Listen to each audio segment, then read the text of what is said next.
L'actualité locale et régionale en continu. Grand Lille TV, toute info.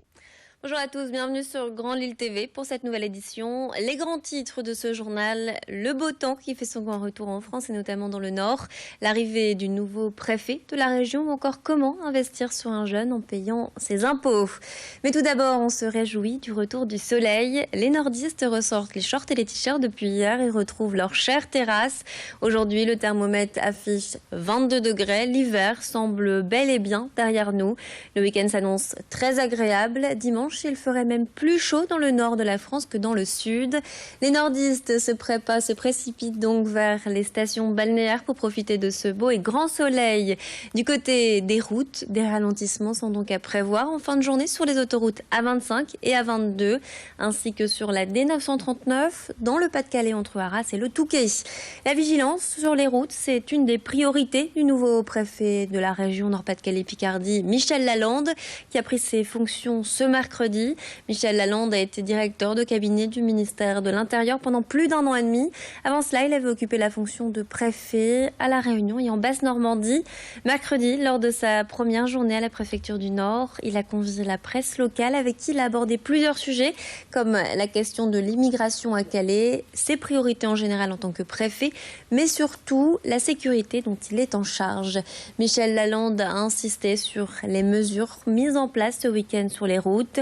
Il rappelle que les chiffres de la mortalité routière sont alarmants. 33 tués depuis début 2016 dans notre région, une augmentation de 10% par rapport à l'année dernière sur la même période. Ce matin, d'ailleurs, un accident a eu lieu à Moucron entre un car et 2 poids lourds. Bilan, 3 personnes gravement blessées et 16 légèrement. Depuis ce mercredi, la surveillance est donc renforcée. Davantage de CRS, d'agents de police et de gendarmes sur les routes.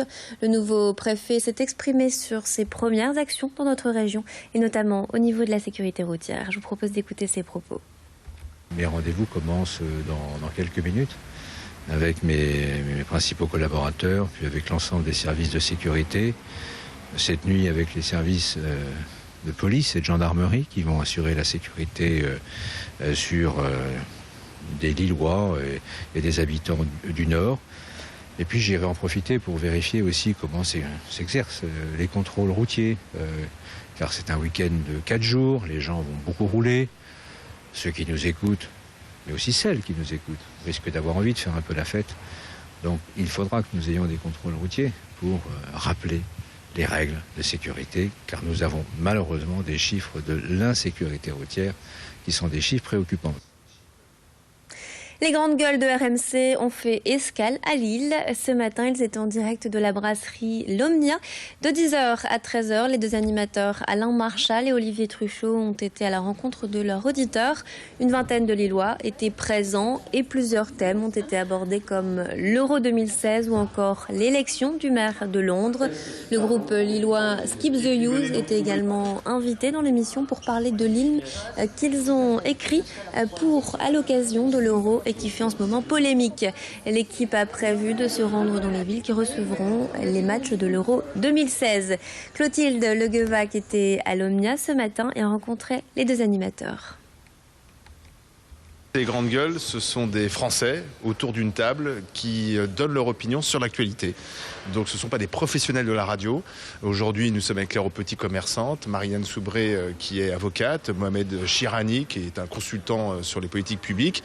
Et ils vont pendant 3 heures commenter, donner leur opinion sur l'actualité, avec bien sûr les Lillois qui seront dans la salle et puis tous nos auditeurs au 32-16. Alors si vous dites le show, oui, il y a une partie show, mais qui n'est pas scénarisée, qui n'est pas écrite. Simplement comme les grandes gueules sont des personnalités qui, comme on dit aujourd'hui, envoient, il y a toujours un moment où ça monte en tension, ça monte en température. Ça fait un peu le spectacle, effectivement.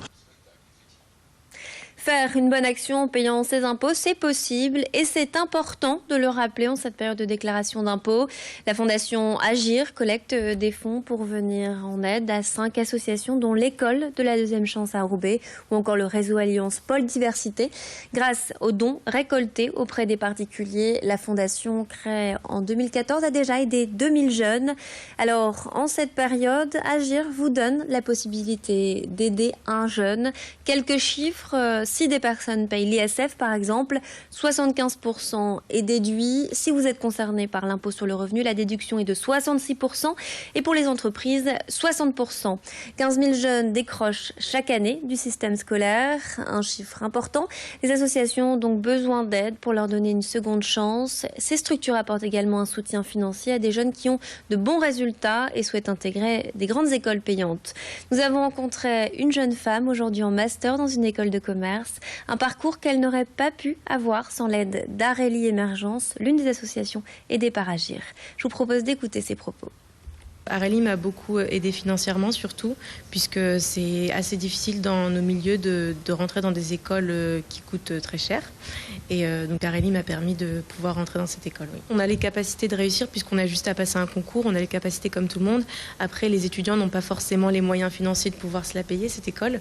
Donc je pense que Arélie justement fait un très beau travail dans ce sens-là. Et puis l'avenir d'Arélie et son futur réside surtout en l'envie des entreprises d'accompagner les étudiants et de devenir entreprise mécène à leur tour. Si vous aussi vous souhaitez investir sur un jeune, vous pouvez vous rendre d'ores et déjà sur le site internet www.agir-jeuneimpliqué.org. C'est la fin de cette édition. Merci de nous avoir suivis. Je vous souhaite à toutes et à tous une très belle journée ensoleillée. Et tout de suite, justement, on fait un point sur votre météo et l'infotrafic qui, je vous le disais, devrait être fort chargé en ce week-end d'Ascension. À tout de suite.